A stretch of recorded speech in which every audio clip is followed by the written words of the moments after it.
Everybody's pitching. I knew Is that the normal?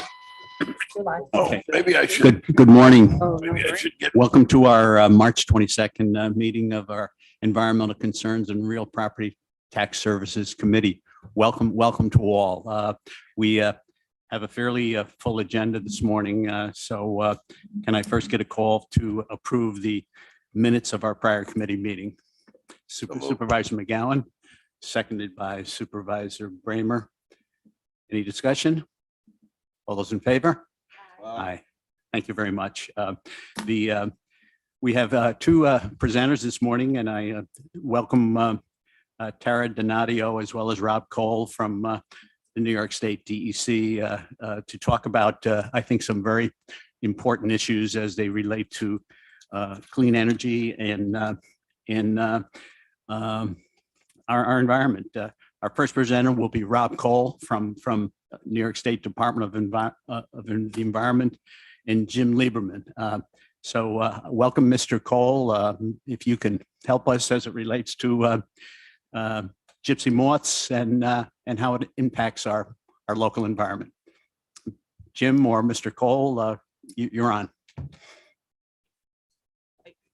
I almost think you want to go first? Can you go first? Yeah, Rob, I was just talking, so he's so good if you want He just introduced you guys. Okay. Mr. Cole, are you there? Yes, I am. Can you hear me? We can. Thank you very much. All right. Go ahead. Thank you. Excellent. So, yeah, I was just talking to Jim about what you guys were looking for and wanted to hear about. So I do have a couple slides I can put up if I can share my screen, and then that way you'll see where the spongy moth is and kind of what we're looking at here. Is that possible for me to do? Yes. All right. Thank you.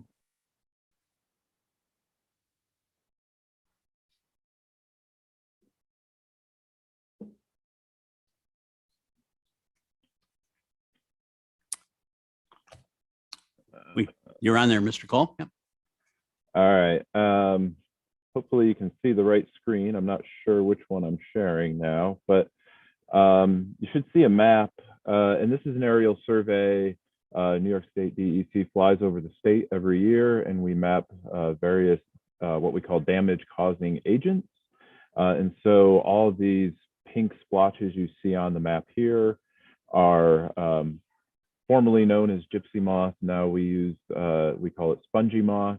The name has changed. So spongy moth defoliation, this is the areas that it has occurred. And so you can see there, Warren County had some pretty significant defoliation this past year, especially, Lake George, both sides of Lake George, up and down the shoreline. But you can see that there. So we've been out doing some ag mass surveys around the state. It looks like we're going to see some defoliation again. We haven't done any directly in Warren County. We have encouraged a lot of folks to go out and do that, but I'm not sure what folks are seeing there. So it's hard to predict what we'll see this year based on last year's defoliation. There are, if we scroll here, there is a native virus out there we call MPV. There's a fungus, the entomophaga fungus, which also kills them. And then this year we saw these flies, these tiny egg parasitoids, also fairly active, and we did see these here in the Eastern Adirondacks. So we know there are these natural predators out there feeding on the spongy moth now. So we expect to see, some defoliation again starting in May. That's when we normally see it. Not sure how much it's going to be again, but based on last year, it probably will be fairly significant. Outbreaks usually last a couple of years. So are there any specific questions or information that people are looking for specifically? Any questions from Supervisor McGowan? Yes, thank you. I did have a chat with Jim as I came in. I'm hoping I mean, I remember, I don't know, 15, 18 years ago, we had a huge infestation. I mean, it's just a period cycle that we go through. Is there any other, preventatives we can do? Jim kind of mentioned if we have a rainy season, it would help for what we put down last year or what we did last year and some of our efforts to help. Yeah, so your first question about it being cyclical is just kind of something we'll go through once in a while. Yeah, exactly. So the virus and the fungus and those parasitoids, they're always out there. And so they generally keep the populations low. We're not exactly sure what gives us these huge outbreaks, spikes in population. But, the fungus and the virus kind of catch up to these exploding populations.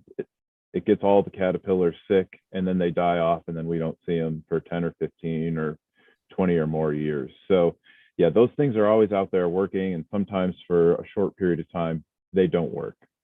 And Jim is right about the, wet weather really promotes the fungus growth and the transmission between the caterpillars. So we even saw that a bit kind of at the end of last season's defoliation. They were really cruising along. The caterpillars were looking healthy, and then we had a lot of rain kind of at the end of June, beginning of July, and then we saw that fungus come in and wipe out a lot towards the end of the season. So yeah, we're hopeful that has built up in the populations and we'll knock it back quite a bit this year. But you kind of have to wait and see on that, unfortunately.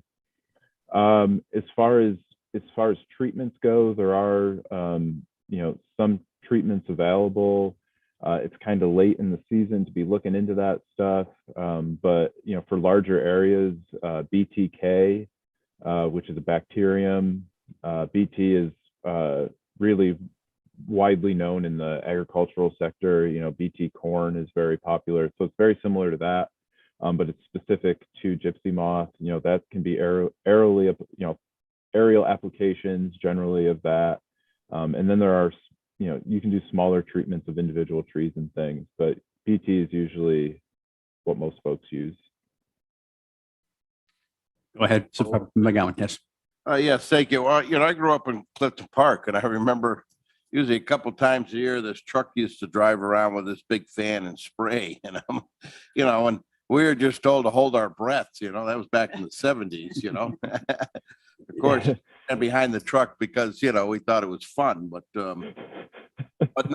no seriousness. I mean, I was thinking, there's not that many areas,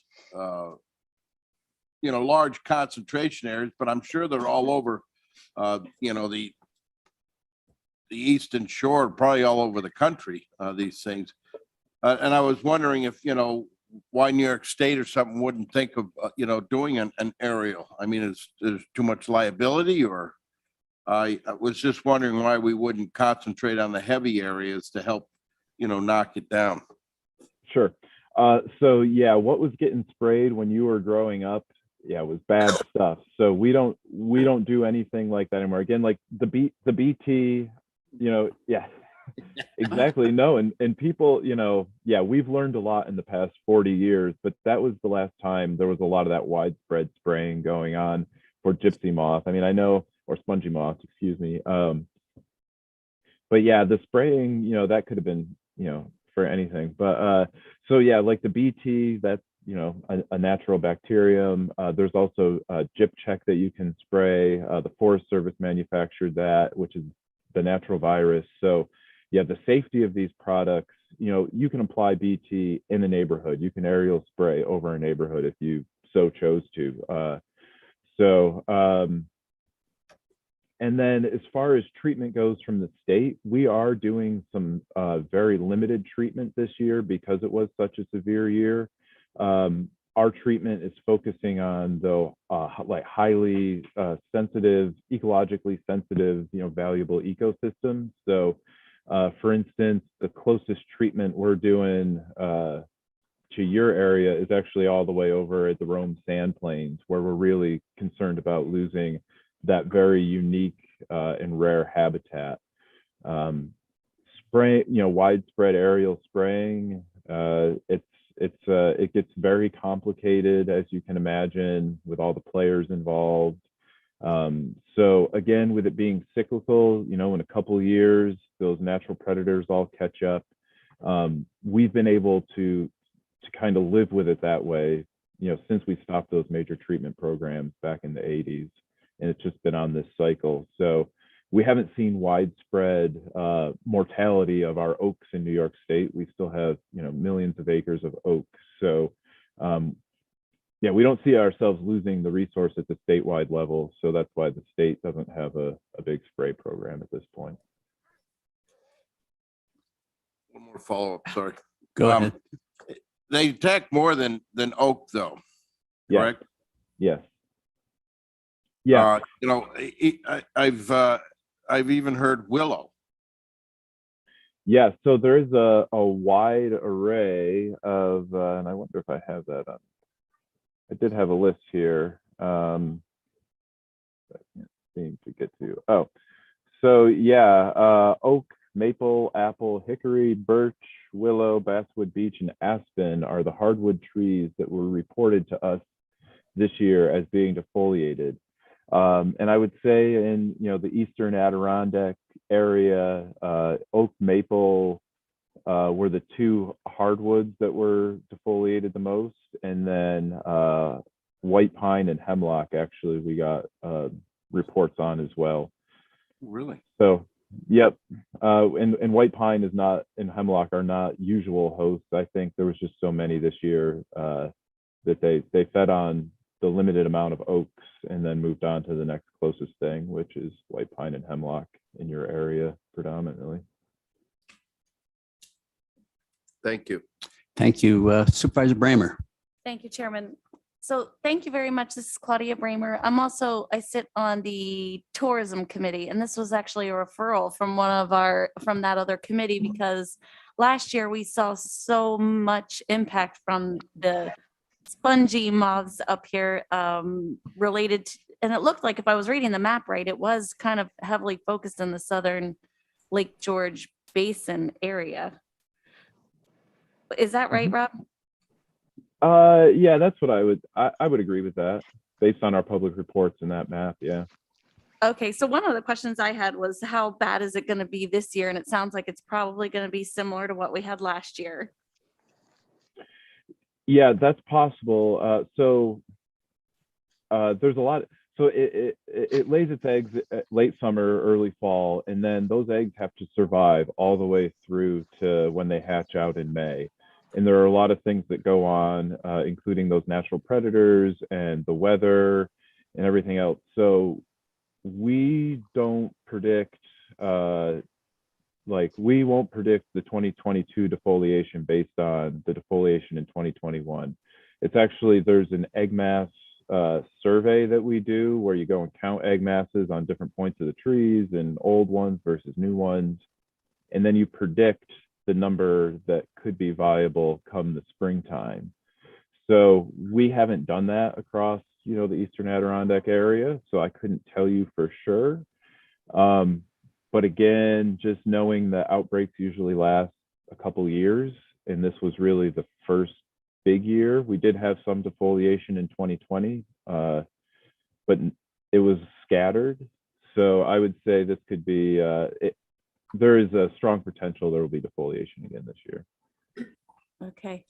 Well, Jim, this question is for you, and thank you for coming and helping facilitate this. Do you have any idea of, are we doing any kind of egg mass surveys locally to understand what's happening this year for 2022? We put the information out last year, and then Rob talked about it during the presentation, and I think that was in September.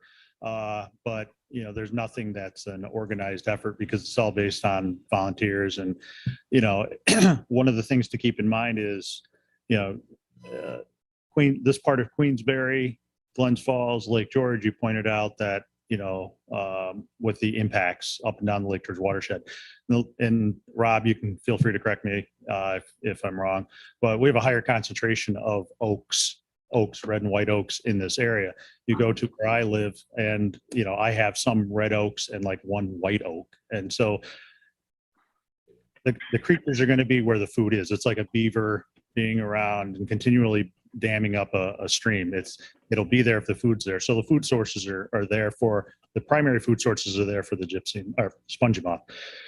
So, you come out here and you take a look, and there's probably on one of the large branches here, there's probably as many, if not more, egg masses than at my house on 2.5 acres in Thurman.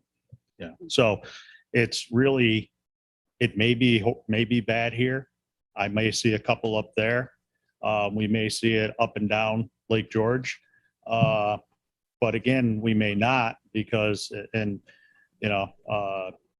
as Rob mentioned, and as I talked to Brad, if we have a normal weather pattern year and we have that soil moisture and we have the virus and the bacteria and the fungus activating at the right time, it's all about timing, then it's just like any other thing that makes us sick. Little kids are out of school, they go to school, come home, transmission occurs. Same thing will happen if we have that everything, all the conditions are correct. And then it's not to say we won't have patches here and there, because you can see the spongy moth every few years. We just don't notice them because they don't cause a lot of problems. There are other ones that people get confused with them. Forest tent caterpillars and eastern tent caterpillars, and they're a little different, but as Rob keeps saying, this is one of those things you're dealing with nature, and it's not the April 15th is the tax deadline. It isn't that. It's indications are, but there's a lot of variables. So I don't know if that was correct, Rob, but Yeah. it sounded so. Okay. Just one more follow-up. Claudia. Is there anything that can be done when you see these with the egg masses already on the trees besides? If you want to remove them, you can remove them. And then what I've been telling people is, you can put them in a water when like use Dawn dish detergent or something like that. I know that Rob talked about using horticultural oil, I believe is what it was, and spraying it on the egg masses to suffocate it. But again, one thing to keep in mind, and Rob had a picture of it, when you go out, if you can look at them and you see this egg mass and you see a bunch of little holes, if I recall correctly, it was 20 to 25% mortality rate from that parasitoid. So there's an insect that was in there with them, and it killed about 20 to 25% of the eggs already, and it left. So that's a huge benefit already. You've cut down the population. And just every egg mass that I've seen around. Sponge moths. I thought they were gypsy moths. I don't know. I missed the beginning of it, so. Can we please, excuse me, I think it's Mute. It's So Dennis, you're not muted. Okay, I'm sorry, Jim. no problem. So to catch up there, they changed the name's been changed from gypsy moth to spongy moth. That's the simplest clarification. Thank you. Go ahead.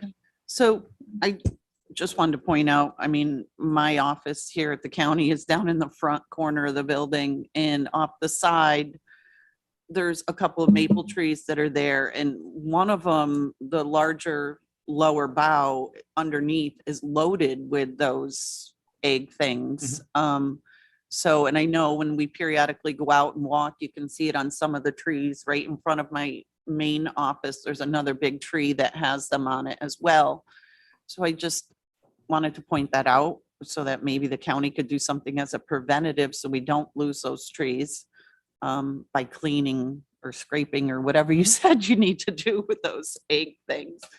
And I think in that case, and when you're a landowner, either here or at your own property, if there's several trees that you're interested in assisting, that's probably viable.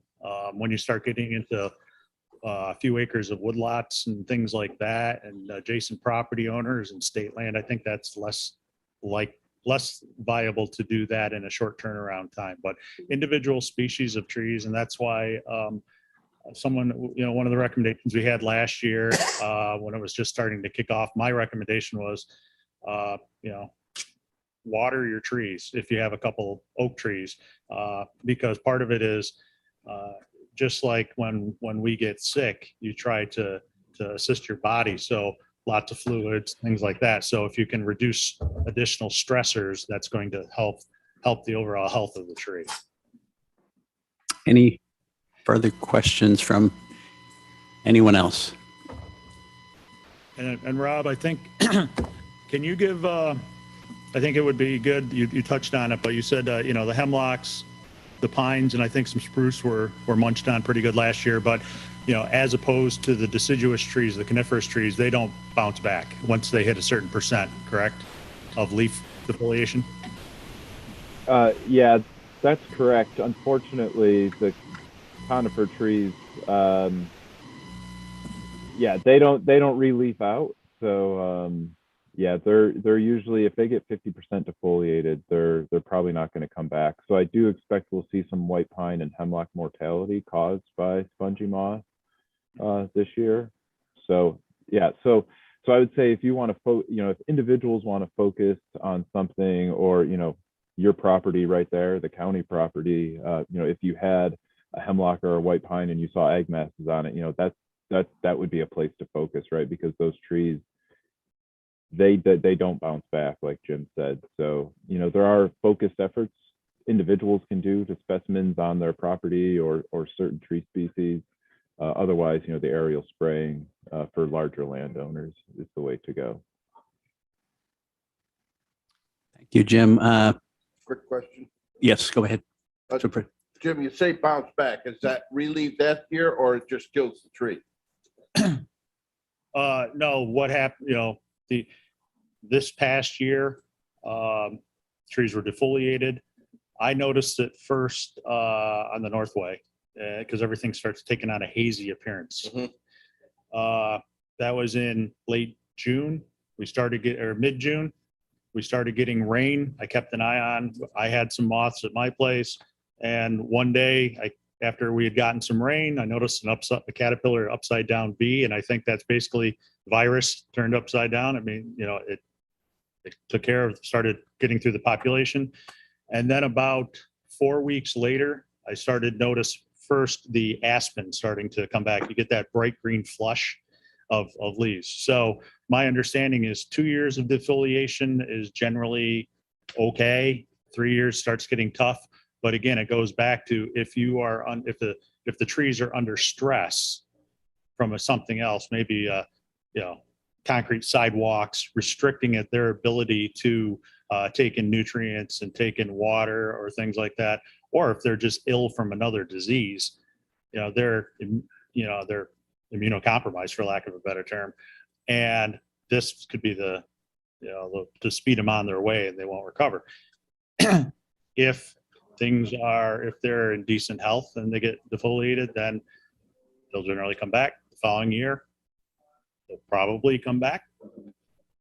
3 years, they start getting into that questionable time. So that's why Rob said they're cyclic, you know, and you just kind of maybe have to live through it if that's the method you want to go through. I don't know. I've told people I don't know if there's a right or wrong answer on it. It very depends on your perspective. So there's other insects out there that scare me more, that are going to have potentially ecosystem shifts, not just we've lost trees.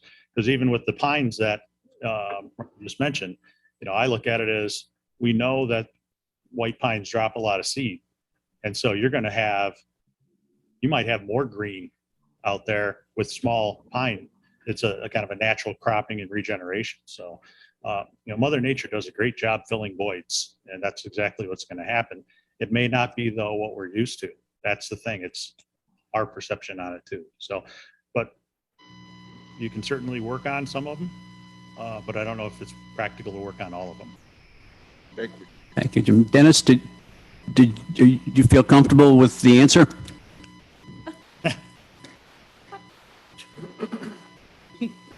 Dennis? Do you feel comfortable with the answers provided? You want me to challenge them? Is that what you want me to do, Peter? No. I just I know you had a question. I'm comfortable. I don't know if I have a little. No, they answered the question. I missed the first part, so when he was talking about spongy moths, I Okay, wonder if we had something else here. great. I have a Okay, little apple orchard, so I okay, Dennis, thank you. Yeah, thank you, Peter. Good. I think a very, very good discussion. I want to thank Mr. Cole and Jim for, helping us here in Warren County, and we do appreciate it. So thank you. Okay. Welcome. Go ahead. Thank you, Rob. Thank you. Our Thanks, Jim. our second presenter is Tara Donadio. She's the Assistant Director of Sustainability, Clean Energy Communities, and the Outreach Coordinator. We certainly need an opportunity to understand clean energy and how best Warren County can be helped in accessing resources and grants. So Ms. Donadio, can you please help us? You've got the floor. Of course. Hi, everybody. Some of you I know, some of you I don't, so it's nice to meet you. I'm just going to share my screen. I do have a couple visuals that I think will be helpful. Can folks see this? Yes. Great. So some of you may be familiar with this program and me, but I'm going to basically go over it and just kind of explain the support that we can provide through this program and some of the opportunities available that New York State has for supporting clean communities and, providing grants as well. So, and there are some great ones. So this program basically started in 2016. The first round of the program ended about 2 years ago, and they actually renewed the program with some more funding because it was just so popular and communities were kind of just pushing forward with clean energy actions. So the Capital District Regional Planning Commission is where I work. We have the grant for this REDC, Regional Economic Development Council, if you're not familiar with the term, which includes Warren County. This is my team here, our director, Todd, and then our other outreach coordinator, Haley. Haley and I split up the region by county. So I cover all of Warren County. And we go all the way down to Greene and Columbia County. So that whole 8-county block, basically. And there's one of me in each region of the state. So some of the things that we do, basically, we are free support to any municipality that wants to engage in clean energy action. So the program is, of course, the big driver, but we can help communities with even small things such as just, I wouldn't even consider it a small thing, but converting your streetlights to LED and figuring out how to go about that process and what is the proper way to think about it. What are the options? Getting grants for LED upgrades, purchasing an electric vehicle, basically anything clean energy related, we can kind of support for free. We are very familiar with the grant process that exist in New York State. We can help communities through these processes. And then, just generally speaking to stakeholders about, the current policy topics for clean energy. So this newest round of the program, they're titling it the leadership round. It was announced last year. There's about 17 million more in grants this round. And they're all match-free grants. That's the big piece of this program that's really interesting and different from a lot of the CFA processes is that it is match-free. And then, of course, we get the technical support too to help you through the process. So it's kind of, it can be very easy. This program is the leadership round because they're trying to push communities that have already started this process to go further. But I think what I'm trying to focus on here, and I'll talk to you about the communities in Warren that have done some stuff, but is that there are opportunities for new communities to start. And it's actually very easy to just get a $5,000 grant. Match-free grant for most communities. The idea is basically to do these high impact actions, which are things like purchase an EV car or benchmark your building energy use. The actions add up to points, more points equal bigger grants. and everything is first come, first serve in this program. So it is, you know, eventually going to run out. So just some ideas of what the high impact actions are, some of the things that you can do, which are generally just energy saving activities. I'll talk about that on the next slide, but basically to get designated, which is like their term for, you know, a recognized clean energy community, you do 4 out of 10 actions and you get a $5,000 grant. So here's like the big list of all of the actions. Some of them are really difficult. Some of them we haven't had a single community in the region do yet, and only a few in New York State have done. Some of them are very easy and just totally no-brainers, like benchmarking building energy use, adopting a unified solar permit. Things like LED streetlights aren't as easy, but really a great payback and something all communities should consider, just because they're such a money-saving exercise. Then there's things like community choice aggregation, which has been discussed at length in the region, converting buildings to heat pumps. So there's just a ton of things on here, and I can go through any of these that any community wants to talk about or figure out, strategize. I'm not going to go into depth in any of them, but basically just knowing that these are all things that communities can do to save money and energy. So the grants available this round, there's action grants, which is like you do one thing and you get up to $50,000. So things like adopting New York Stretch Energy Code. You can get designated, which is really the low hanging fruit that I would say if a new community wants to pursue, they would get $5,000 for doing just 4 simple things. And then there's the points-based grants for the communities that have already kind of started the first round of the program, want to go further, and they can get up to $150,000 for, and these monies, again, are all match-free, and they have to be used for a greenhouse gas reduction project. So like a heat pump project, electric vehicles, charging stations, LED streetlights, you know, basically anything that you can think of that's going to reduce energy, you can use these grants for. And then I just wanted to highlight kind of the progress in the region so you could get an idea of who is doing things. So this is the region itself. And all of the dark blue dots are designated communities, and all of the light blue have just started in the program and they haven't quite gotten to the 4 actions yet. But you can see there's 62 participating communities in our region alone, 45 designated. So it's a relatively popular program. And I think that just speaks to the ease of it, basically, that it's just kind of easy, low-hanging fruit money for communities to do some things that they really, you know, should be doing because they do reduce energy use, and there's some easy money out there. This is kind of the new thing in the latest round of the program. You can see this on NYSERDA's website, but you can basically do this drop down here and see every single community in New York State, municipality, county, village, town, city, and you can see the points that they have. So I chose Queensbury here. They've got 2,000 points. The first grant level for points is 3,000. So they've got a few more to go, but they've done all of these things. It shows their population. And then at the bottom, you can see this leaderboard, so you can compare yourself against other communities in the region as well as statewide.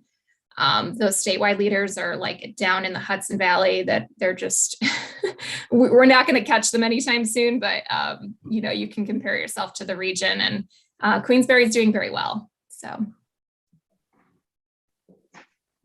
And then just Warren County progress, specifically what's been happening. Town of Queensbury is a designated CEC and a certified CSC.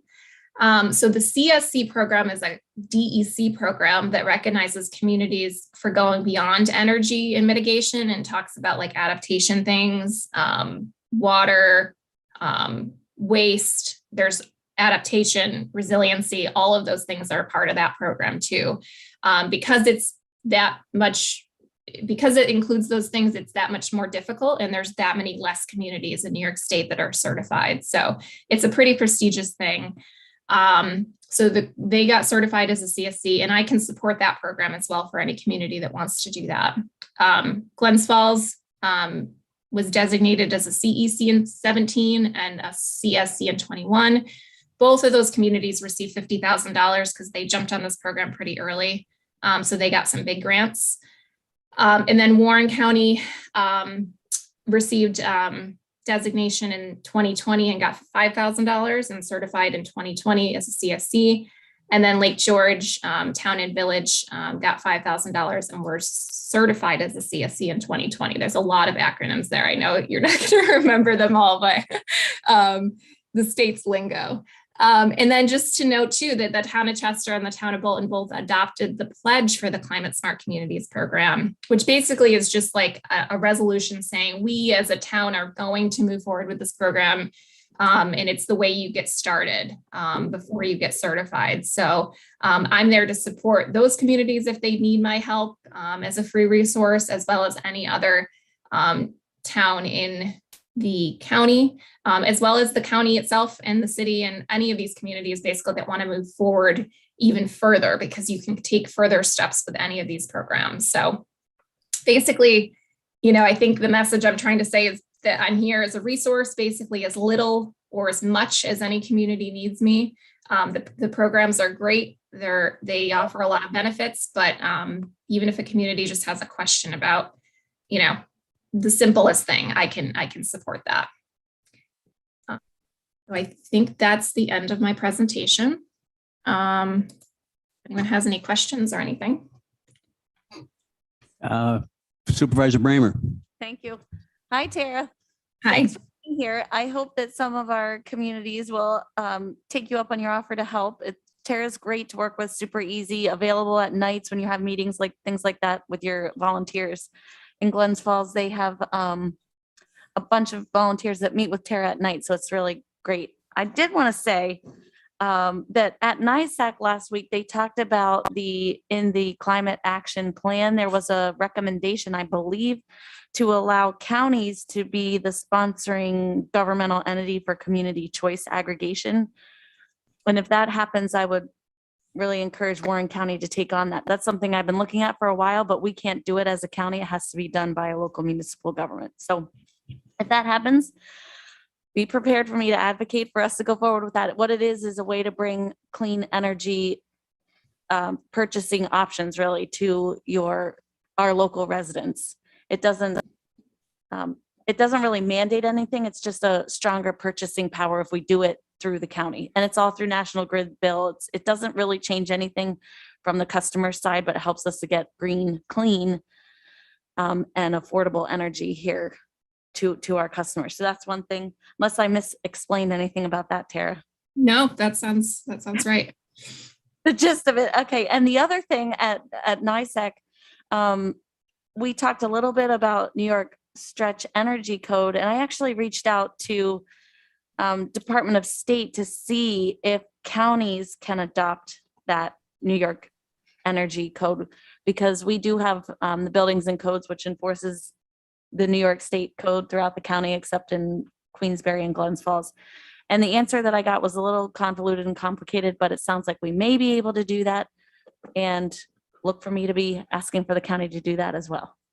Yes, you should be able to do that because, like you said, the county does enforce. It wouldn't obviously cover Queensbury and Glens Falls unless they'd have to adopt their own New York Stretch resolution.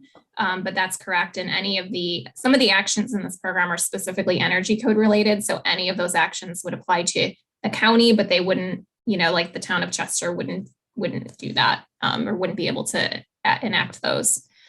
So. They told me that they had not seen any other counties adopt New York Stretch. Yes, and it's not typical for the county to hold the code enforcement. I think Washington County does. There's a couple others in New York State, but for the most part, the counties don't do code enforcement, the individual towns do. So I think that's probably why they were a little confused. I see. Okay. Well, that'd be great if we're the first ones to do it and we get a grant up to $50,000. Correct. Yeah. Thank you. Thanks for being here. Any questions from anyone else who who's Supervisor Bruno, sorry. Thank you, Mr. Chairman. Quick question. What do you designate as green or clean energy? How is that done? How does a community get designated as a clean energy community? Is that where? You designate, you say clean energy or green energy. Exactly what does that encompass? Yep. So the idea is, I think the clean energy is just lowering your greenhouse gas emissions. Everything in these programs is related specifically to greenhouse gas reductions. So by lowering greenhouse gas emissions, you'd be considered clean energy. The program doesn't necessarily go into, types of fuels and things like that. Heat pumps are preferable, but even moving from, say, propane to natural gas is a greenhouse gas reduction strategy. So there's ways to kind of take steps down, but it's basically all about transition. So. Okay, very good. Thank you. Mm-hmm. Thank you, Dan. Any further questions from anyone?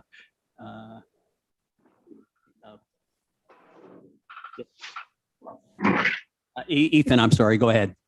Hi, I just want to jump in really quick. Tara didn't toot her own horn enough, but for county activities that she's been really critical for have been, receiving grant funding for Organics Management Fund. She's been helping us develop an approach to integrating electric vehicles into our municipal fleet. She's also been helpful with getting us connected with people to do an energy audit for the municipal sector, which is currently underway. So she's brought a lot of value to our sustainability initiatives through the Climate Task Force to date. So I just want to point out that, we do have a lot of good success stories of working with Tara. And I'd encourage anyone that's, representing a smaller municipality that's not yet involved with her programs to, really think about reaching out to her, because the money saving assistance that she can provide is really valuable. Thanks, Ethan. Thank you, Ethan. Any further comment? Tara, that was really very, very helpful. And I, thank you for your efforts. And I think some of our communities in Warren County definitely will be reaching out to you for assistance. So again, thank you. I thought the information provided was very helpful. Great. Thank you so much for having me. Okay, thank you very much. That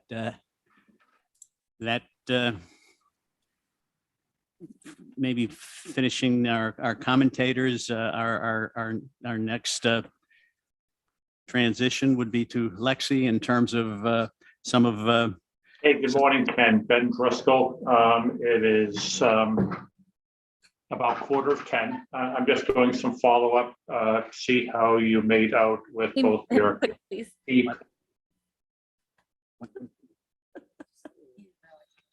Oh, I just want to put on the record that we asked him to be muted. I mean, I'm not trying to stop anyone from talking. Yeah. Lexi, if you'd proceed, I'd appreciate it. Okay, so we're on to the real property tax service agenda now. So I want to start with, my first item would be an action agenda. So there's a parcel in the town of Queensbury, 303.19-1-23. They have it labeled as down on Wilson Street. I did include a couple of pictures in your packet. This piece of property, if you can see in the aerial photo that I believe is in your packet, it has maybe like a turquoisey blue box around it.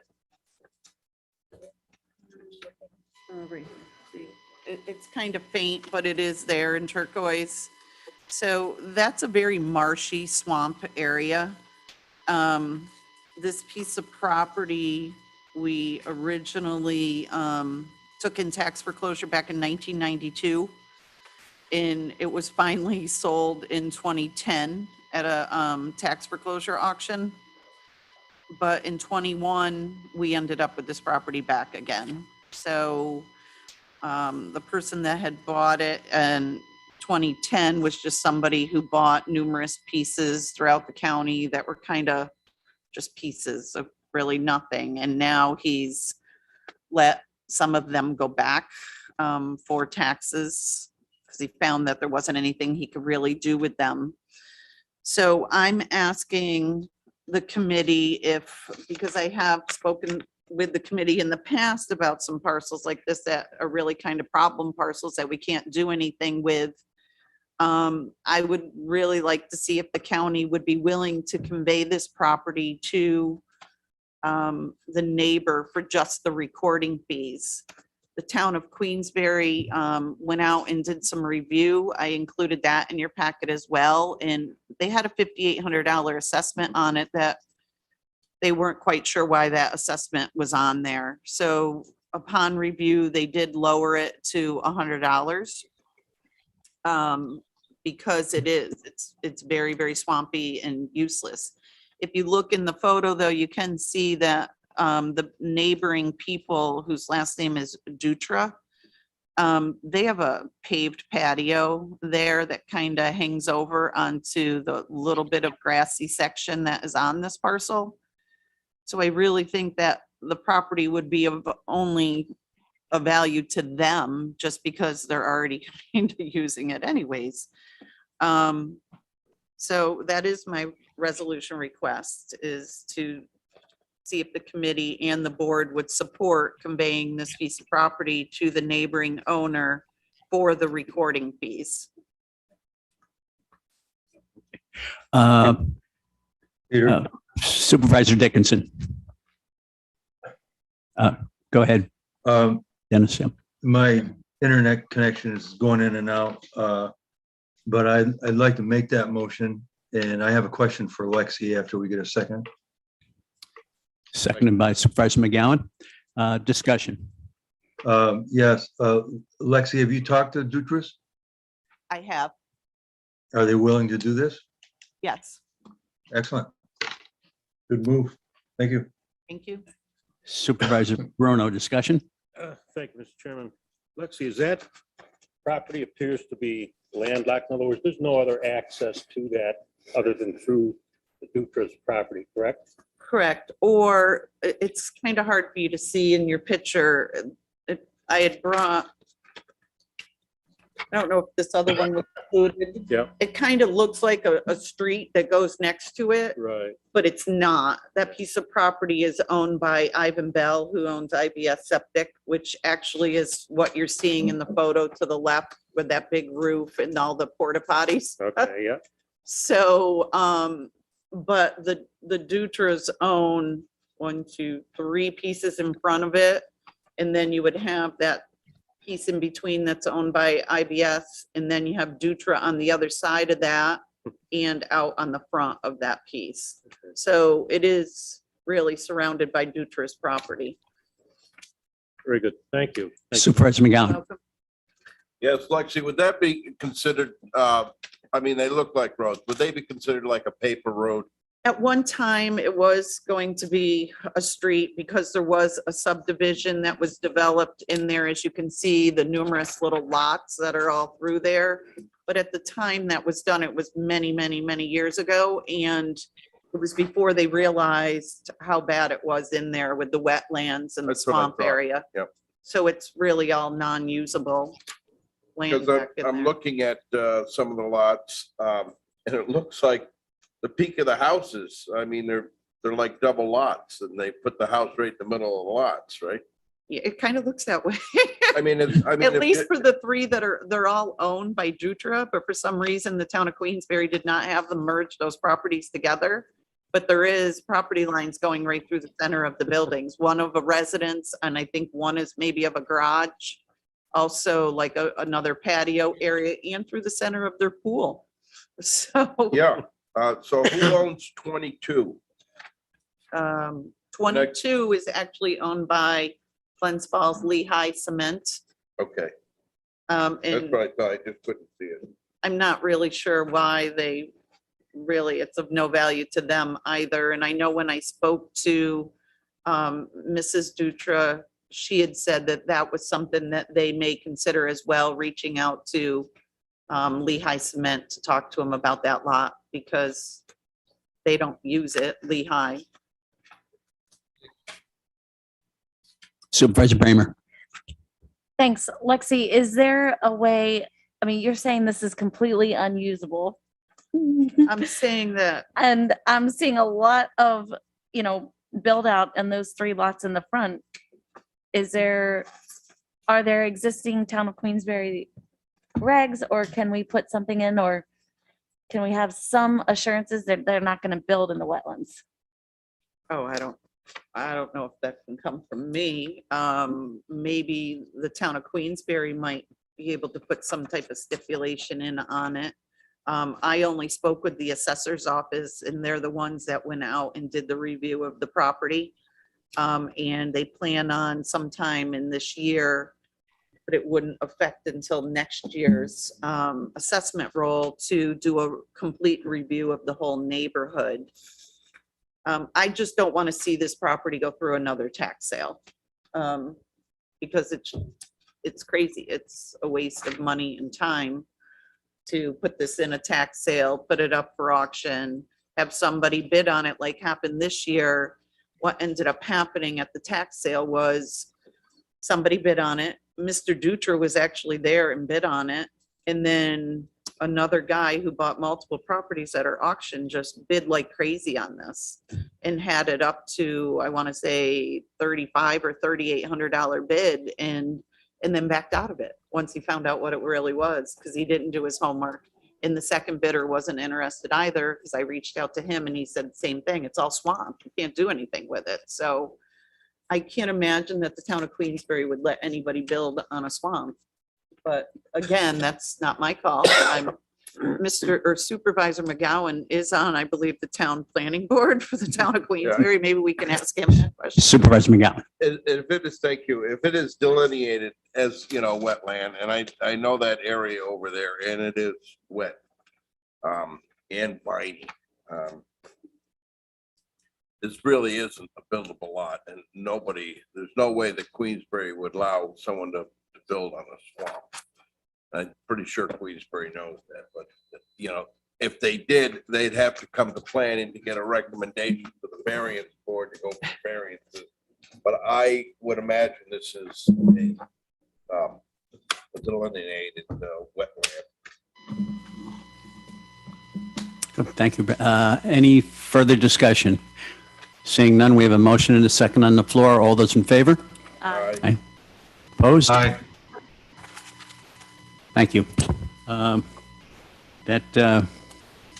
So next on my agenda is the property that we pulled out last month. Piece of property up in the town of Queensbury, up on Queensbury Avenue. It is on the easterly side of Queensbury Avenue. And it is a 31.84 acre parcel currently. This one also does have wetlands that run through it. This is one that I just wanted to bring and see what type of consensus I could get out of the committee. It is something we do own, but it is, sorry, it got like a stream of wetland that goes through it. I spoke with the Queensbury assessor, who agreed there's really not much access to the property other than the very southerly corner. They may be able to get into that, but the wetlands runs at an angle right across in front of the road frontage. So anybody that would acquire this is going to have a struggle to be able to do anything on this property. Craig Brown from the town of Queensbury actually lives in this area, and the assessor did speak with him as well, and he agreed that it is wet and he doesn't really see at this point where it could be buildable. Somebody would have to come to the town for a variance. This was 2 pieces of property that were merged together to make the 31.84. There was also conversation with Superintendent Hajos. I thought I saw him walk in, but maybe I'm wrong. And he did follow up. He actually spoke with the Assistant County Attorney Terwilliger, And they don't feel that it's anything that the airport would be interested in. So, you know, it's not anything that he feels that the county would need for property. So I just wanted to see what the committee thought, how they would feel if we added this property into our tax foreclosure this year. Supervisor McGowan. Who's the property owner that kind of surrounds that from Queensbury Avenue that has access? There's a one in a circle on it over there on the. Oh, that one is just for the block number on the subdivision. That's all one. You're looking at the map and there's a dashed line that goes through. Yeah, I That know. dash- Who owns this on Queensbury Avenue? Who owns this side? That's the piece that it's all one. That dashed line that goes through the middle is an old lot line from when it was two pieces of property, but it's Oh, all now right. So one. This is all one big property? It is, and that's what I was talking about. That road frontage that's out front, which is 500 feet on Queensbury Avenue, that's all part of the parcel. But that is where the brook meanders across that frontage. So there's not much use that anybody's going to be able to get into the property that way. Well, they So- do have bridges. They do. You're absolutely right. Now, how's the back part of the property look? Looks like there might be a ravine back in that second piece that's now part of it, where you were talking, where it's highlighted in the yellow that says County of Warren. Mhm. Back by there, there's kind of like a ravine area. And then right at the back line is Washington County. So, and then to the south of this is where the armory is over there, or the Naval Affairs. It's part of that industrial subdivision that's over there. Okay. Supervisor Dickinson. Thank you, Peter. Lexi, have you talked to any of the land conservancy people, see if anybody is interested if we And this particular one, I have not. Part of the reason I brought this is because Treasurer Swan had originally put one of these in the tax foreclosure. So I then decided to ask him to postpone, and I've had discussion with Attorney Elman on this. And, you know, we thought there could be a possibility, maybe even the New York State Armory people or the Naval Affairs that have the armory there might be interested in it, but I'm not 100%, but I have not reached out to any of the conservancies. Could be an option. I would suggest in your spare time, Lex, Okay. that you contact some of these, see if anybody's interested in taking it. If not, put it on the, Supervisor Bramer. Do you have some? Lexi answered my question. I wanted to know what the state was using that land to the south, because I thought the same thing, like the Dennis did, if that's some sort of rec land, but it's not, it's No. the Naval Affairs. naval's situation. Good. Maybe Queensberry Land Conservancy. where's the Queensbury Water Tower on this? Not on this piece. No, but isn't it close? This is kind of adjacent to the airport.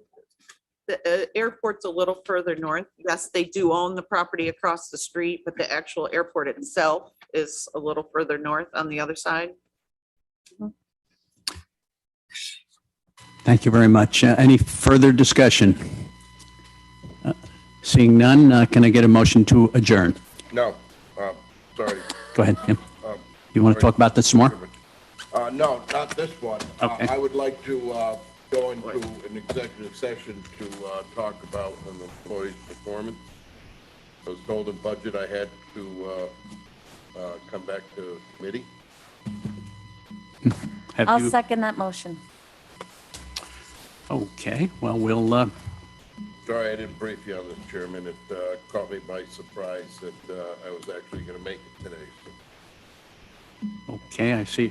I have a motion and a second to go into executive session. Any, all those in favor? Aye. Aye. Opposed? we're in the executive session.